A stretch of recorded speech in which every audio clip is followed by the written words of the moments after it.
October 31st, 1943. 2,347 hours. Munda Airfield, New Georgia. The distinctive unsynchronized drone of twin Mitsubishi engines cut through the tropical night like a mechanical plague. Another washing machine Charlie was inbound, part of the nightly harassment campaign that had denied exhausted American forces sleep for months. But tonight would be different. Tonight, Lieutenant Hugh D. O'Neill sat strapped into the cockpit of a chance-fought F4U2 Corsair unlike any fighter that had ever flown from a Pacific airstrip. Mounted beneath the starboard wing, a bulbous radome containing technology the Japanese couldn't comprehend, housed an AN/APS-6 radar system operating at wavelengths that transformed darkness from ally to enemy. While Japanese pilots navigated by moonlight and intuition, O'Neill possessed electronic eyes that could pierce the night with precision beyond human capability. The electromagnetic revolution in aerial warfare was about to announce itself over the Solomon Islands with devastating clarity. Ground control vectored O'Neill toward the intruder through crystal-clear radio communications. His radar scope painted a picture of the night sky that Japanese aviators had never imagined possible. At 5 miles range, the enemy aircraft appeared as a bright blip on his screen. At 3 miles, O'Neill could determine heading and altitude. At 1 mile, he achieved perfect firing position while remaining completely invisible to his target. The Betty bomber exploded in a brilliant fireball that illuminated Vella La Vella for miles. The pilot never knew death was approaching until 50 caliber bullets tore his aircraft apart. For the first time in the Pacific War, American technology had turned night from Japanese sanctuary into American hunting ground. This transformation began not with grand strategic planning, but with desperate necessity. Since Guadalcanal in 1942, Japanese forces had mastered the art of nocturnal warfare. Their twin-engine bombers arrived every night with methodical precision, dropping random ordnance designed more for psychological warfare than tactical destruction. The throbbing, irregular engine noise earned these aircraft their nickname from sleep-deprived Marines who christened them Washing Machine Charlie. The Japanese strategy was brutally effective. By denying American forces rest while remaining safely beyond interception capabilities, enemy aviators maintained continuous pressure without risking daylight encounters with superior American fighters. During December 1943, over 90% of all Japanese offensive aerial operations in the South and Central Pacific occurred under cover of darkness. American attempts at countermeasures had proven inadequate. Early experiments involved mounting searchlights on P-38 Lightnings, creating illuminated targets rather than effective interceptors. Conventional fighters flying blind in tropical darkness achieved nothing except occasional tragic encounters with friendly forces. The mathematical impossibility was stark. In daylight, American pilots enjoyed overwhelming advantages in training, equipment, and numerical superiority. At night, those advantages vanished into meteorological obscurity. The solution emerged from an unlikely partnership between operational necessity and scientific innovation. Commander William E. G. Taylor, a former RAF Eagle Squadron member with extensive British radar experience, recognized that American naval aviation required purpose-built night fighting capabilities rather than improvised solutions. Working with MIT's Radiation Laboratory, Taylor initiated Project Affirm to develop carrier-suitable night fighters equipped with cutting-edge electronic systems. The technological foundation had arrived through the tethered mission in autumn 1940, when British scientists shared their most closely guarded secret with American researchers. The cavity magnetron, a device capable of generating high-power microwaves, revolutionized radar development by solving fundamental problems that had limited earlier systems. American engineers at Western Electric transformed this breakthrough into practical airborne equipment that would render Japanese night operations obsolete. On April 10, 1943, VFN-75 was commissioned as the United States Navy's first dedicated night fighter squadron. Lieutenant Commander William J. Widehelm assumed command of 18 pilots, 6 ground officers, and 30 enlisted men tasked with mastering technology that existed nowhere else in naval aviation. The personnel selection revealed the experimental nature of the program. Of the pilots assigned, only 5 possessed instrument flying experience. 3 had checked out in Corsairs. 3 were qualified only in the obsolete Grumman F4F Wildcat. The remainder had never flown anything more advanced than North American SNJ trainers. The aircraft chosen for conversion was the F4U1 Corsair, already proving itself as perhaps the finest fighter in the Pacific theater. But the radar-equipped F4U2 variant represented something entirely different. The AN/APS-6 system weighed additional pounds that affected flight characteristics, while providing capabilities that transformed aerial combat fundamentals. The radome installation actually improved aircraft performance in unexpected ways. Pilots discovered that the wing-mounted radar housing enhanced stall characteristics considerably while providing noteworthy improvement in left roll performance. The radar itself operated at 3.2 centimeter wavelength, delivering search and interception capabilities with beacon function and IFF connections that allowed night fighters to distinguish between enemy aircraft and friendly forces. Maximum detection range against large targets reached 5.5 miles, sufficient to achieve firing position while remaining beyond visual identification distance. Against surface targets, the system could detect major vessels at over 20 miles and identify task forces at 60 miles. Training for these capabilities required developing entirely new tactical doctrines. Night fighting demanded skills that conventional aviation training never addressed. Pilots learned to interpret radar displays while maintaining spatial orientation in complete darkness. They mastered techniques for approaching targets without visual reference while coordinating with ground controllers through radio communications. Most challenging, they developed procedures for weapon engagement based entirely on electronic information rather than visual confirmation. The learning curve proved steep and occasionally tragic. The loss of Lieutenant Commander Edward "Butch" O'Hare, the Navy's first fighter ace and Medal of Honor winner, demonstrated the inherent dangers of experimental night operations. On November 26, 1943, O'Hare disappeared during a bat patrol mission while coordinating with a radar-equipped TBF Avenger. The incident highlighted problems in early night fighter tactics that required immediate solution. By August 1943, operational deployment began when 6 pilots and aircraft with 11 enlisted men detached from VFN-75 for service in the Solomon Islands. This land-based detachment retained the VFN-75 designation, while pioneering combat techniques that would influence night fighter operations throughout the Pacific War. Their primary mission focused on eliminating washing machine Charlie operations that had plagued American forces for over a year.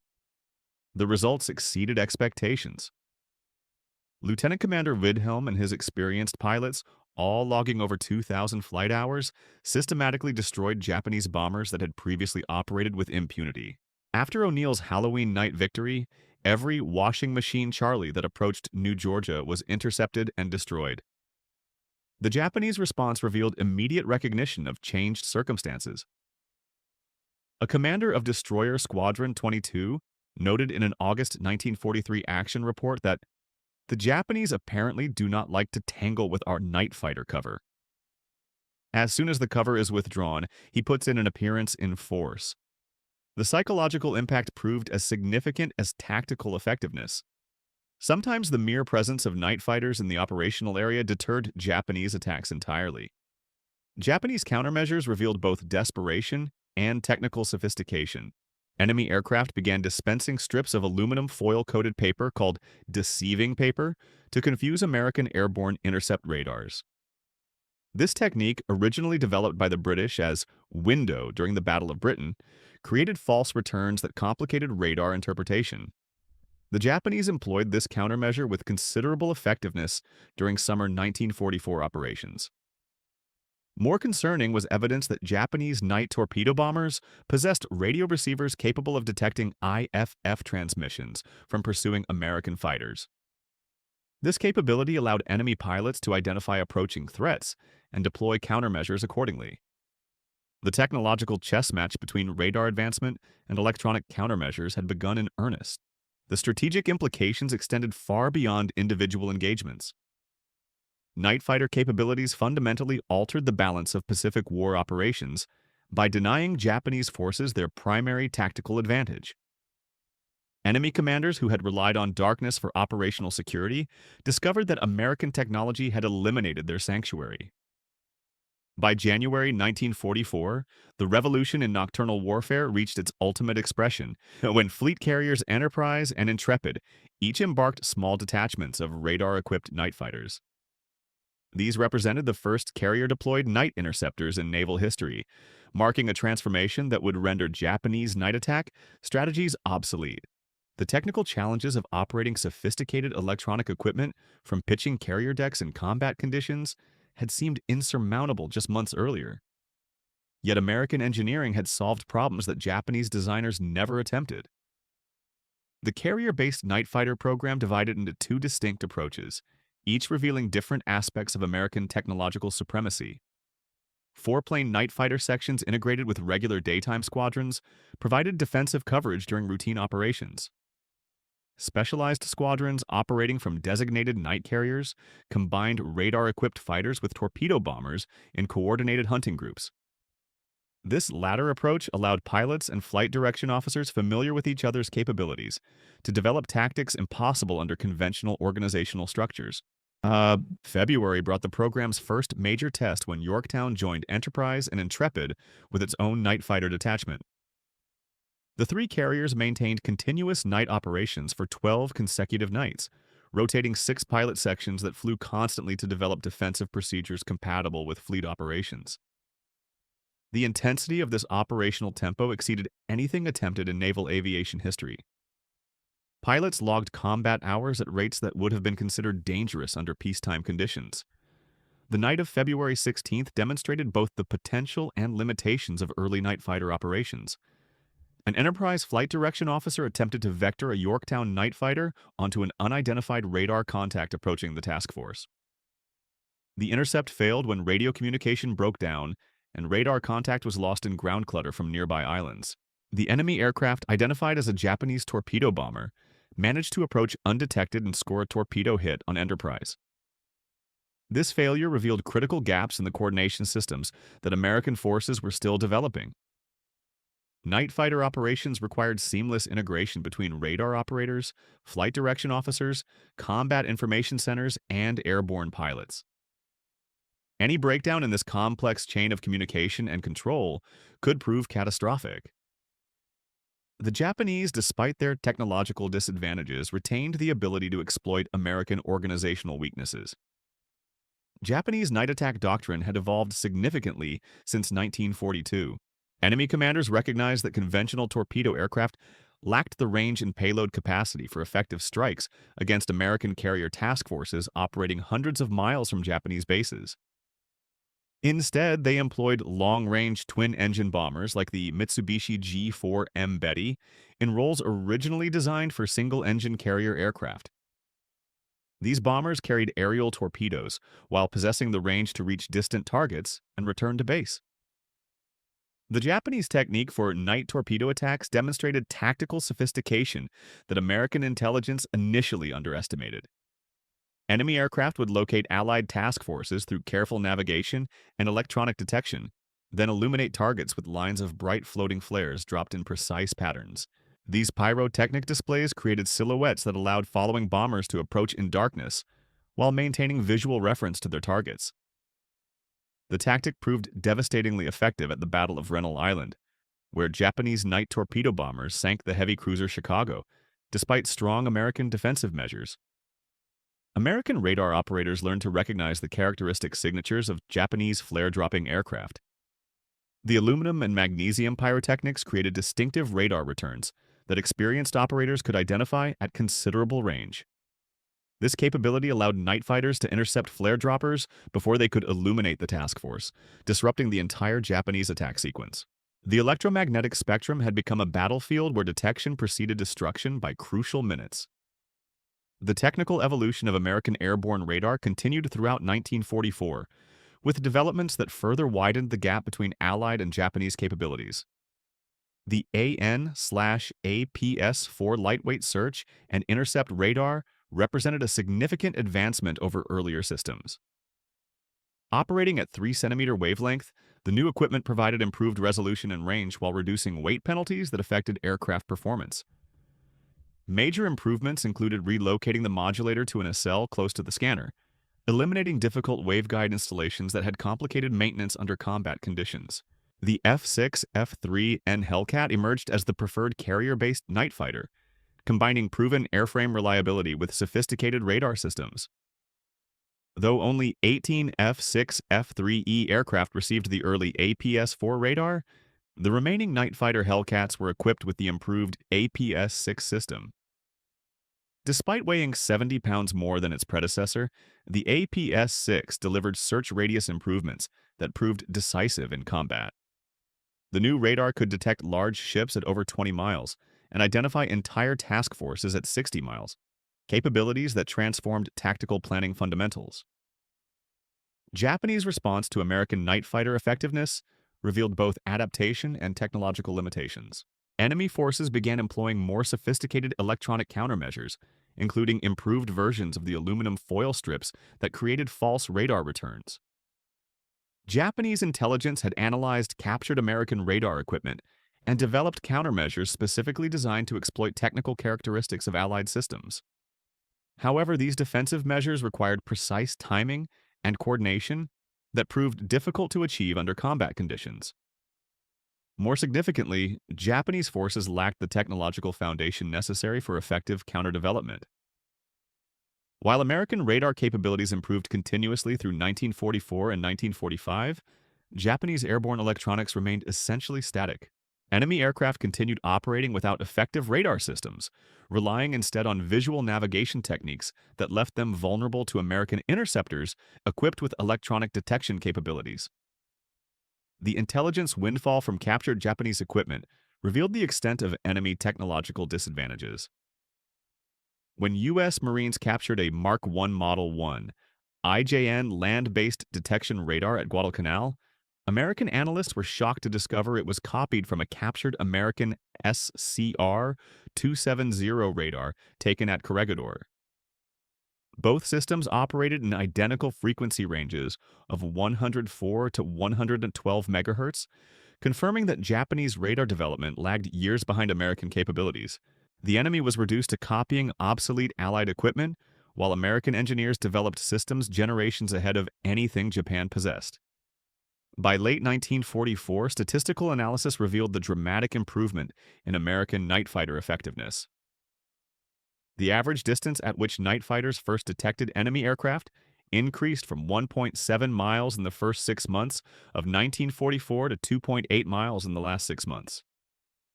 This improvement reflected both enhanced radar performance and increased pilot proficiency in operating complex electronic systems under combat conditions. The learning curve that had seemed impossibly steep in 1943 was producing measurable tactical advantages. A dramatic example of mature night fighter capabilities occurred on December 14, 1944, when a fast carrier task force approached Luzon for an air attack. Enterprise radar detected a Japanese patrol plane at maximum range, and a night fighter was launched immediately. The enemy aircraft was destroyed within 17 minutes of initial detection, apparently before it could transmit contact information to Japanese headquarters. The task force reached its launch point undetected, achieving tactical surprise that would have been impossible without effective night fighter coverage. The deterrent effect of American night fighter operations extended far beyond individual combat encounters. Japanese commanders recognized that their traditional advantages in night operations had been negated by Allied technological superiority. Enemy forces that had operated freely under cover of darkness found themselves constrained to daylight operations where American numerical and qualitative advantages proved overwhelming. The psychological impact of this transformation influenced Japanese strategic planning throughout the final years of the Pacific War. The sophistication of American combat information centers by 1944 represented a quantum leap in naval warfare that Japanese forces could neither match nor counter. These nerve centers processed radar data from multiple sources, coordinated fighter intercepts, and managed defensive patterns with precision that transformed carrier task forces into floating fortresses. Trained operators tracked dozens of contacts simultaneously while directing night fighters through complex intercept geometries that would have been impossible using visual navigation alone. Japanese radar operators, handicapped by inferior equipment and inadequate training procedures, struggled to maintain effective surveillance even under ideal conditions. Their standard practice of shutting down early warning radars when Allied aircraft approached within 10 miles eliminated the very information needed to coordinate defensive responses. This procedural weakness reflected deeper problems in Japanese command and control systems that American intelligence exploited ruthlessly. The contrast became stark during major carrier operations in 1944. American task forces maintained continuous radar coverage through networks of ships and aircraft that created overlapping detection zones extending hundreds of miles from the formation center. Japanese forces attempting to approach these defended areas found themselves tracked from initial detection through final destruction, with no opportunity to achieve the surprise that their tactics required. Night fighter pilots developed hunting techniques that maximized their technological advantages while minimizing exposure to enemy countermeasures. The preferred approach involved climbing to altitude well away from the target area, then using radar to locate enemy formations, before descending for attack runs that kept American aircraft beyond visual detection range until weapons release. This technique proved especially effective against Japanese torpedo bombers, which required steady flight paths during their attack runs and became vulnerable targets for radar-equipped interceptors. The evolution of night fighting doctrine revealed American adaptability that Japanese planners consistently underestimated. When enemy forces began using aluminum foil countermeasures, American radar operators learned to distinguish between genuine targets and false returns through pattern analysis and multiple sensor correlation. When Japanese aircraft employed evasive maneuvers after detecting IFF transmissions, American pilots developed techniques for approaching targets with electronic emissions minimized until the final attack phase.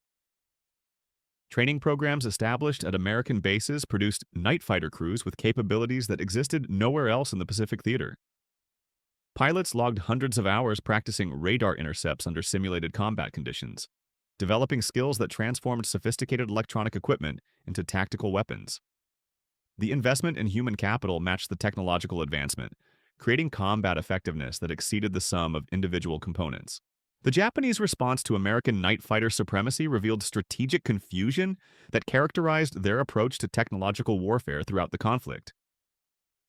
Instead of concentrating resources on developing competitive radar systems, enemy planners pursued increasingly desperate tactical expedients that offered temporary relief without addressing fundamental weaknesses.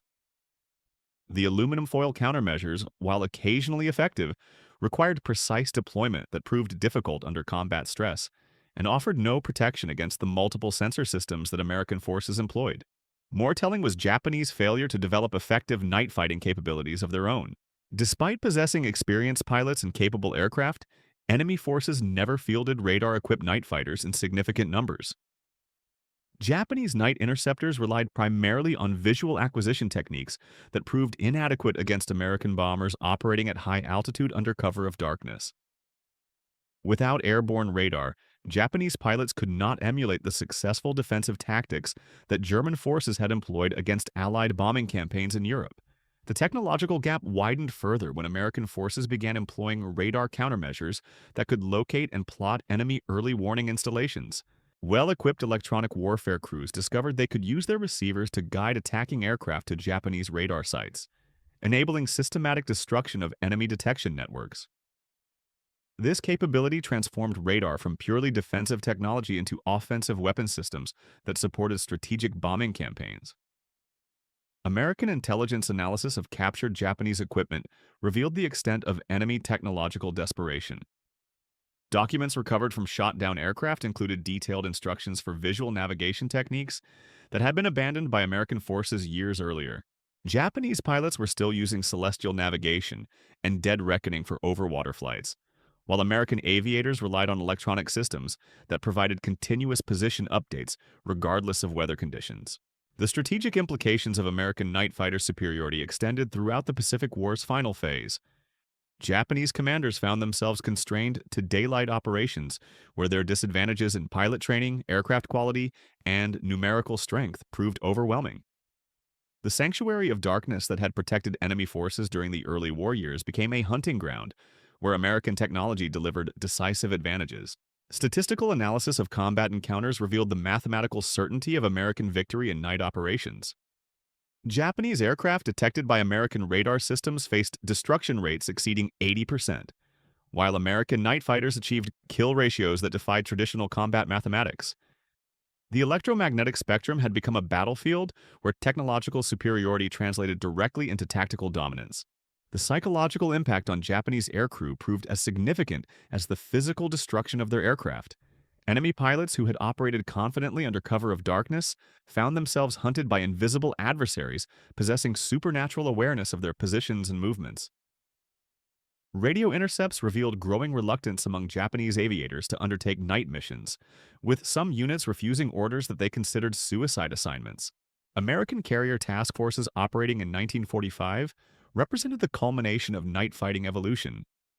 These formations could maintain effective defensive coverage throughout hours of darkness, while simultaneously conducting offensive operations against enemy installations hundreds of miles away. The integration of radar-equipped fighters with sophisticated command and control systems created defensive capabilities that rendered traditional night attack methods obsolete. The final validation of American night fighter effectiveness came during the approaches to Japan itself, where enemy forces mounted desperate attempts to disrupt Allied operations through kamikaze attacks conducted under cover of darkness. Japanese suicide aircraft faced the same electronic detection systems that had proven devastating against conventional attackers, with radar-equipped interceptors achieving destruction rates that eliminated entire attacking formations before they could reach their targets. Japanese attempts to adapt kamikaze tactics to night operations revealed the complete bankruptcy of their technological approach to aerial warfare. Suicide pilots guided only by visual navigation proved incapable of locating American task forces that maintained strict light discipline while maneuvering unpredictably through defended waters. The few enemy aircraft that managed to approach Allied formations found themselves illuminated by radar-controlled searchlights that eliminated the concealment advantage while exposing them to concentrated anti-aircraft fire. The development of specialized night operations carriers represented American industrial capacity applied to tactical innovation. These vessels, modified specifically for round-the-clock flight operations, featured enhanced radar systems, improved flight direction facilities, and specialized aircraft configured for nocturnal missions. The ability to maintain continuous air operations regardless of weather or lighting conditions gave American forces operational tempo that Japanese planners could not match. Night fighter squadrons operating from these specialized carriers developed tactics that maximized their unique capabilities, while exploiting enemy weaknesses that intelligence analysis had identified. Coordinated hunting patrols could sweep designated areas systematically, using radar to locate enemy aircraft while maintaining communication with other interceptors to prevent mutual interference. This level of coordination required electronic systems and training standards that Japanese forces never approached. The technological revolution in night warfare extended beyond individual combat encounters to influence strategic planning at the highest levels. American commanders could commit carrier task forces to operations previously considered too dangerous, because effective night fighter coverage eliminated the threat of surprise attack during vulnerable periods. Japanese planners found their traditional advantages in night operations neutralized by American capabilities they could neither counter nor replicate. The contrast between American innovation and Japanese stagnation became apparent in every aspect of night operations. While American radar systems improved continuously throughout the war, Japanese electronic capabilities remained essentially unchanged from 1942 levels. Enemy forces that had enjoyed technological parity or superiority in some areas during the early war years found themselves increasingly outmatched by American developments they could not understand, much less duplicate. The legacy of American night fighter development extended far beyond World War II to influence aerial combat doctrine for decades. The principles of radar intercept, electronic warfare, and integrated air defense that emerged from Pacific War experience became foundational concepts in modern military aviation.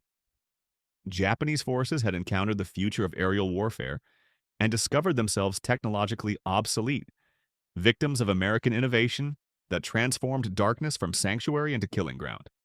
The electromagnetic dominance that American night fighters achieved over Japanese forces represented more than tactical superiority.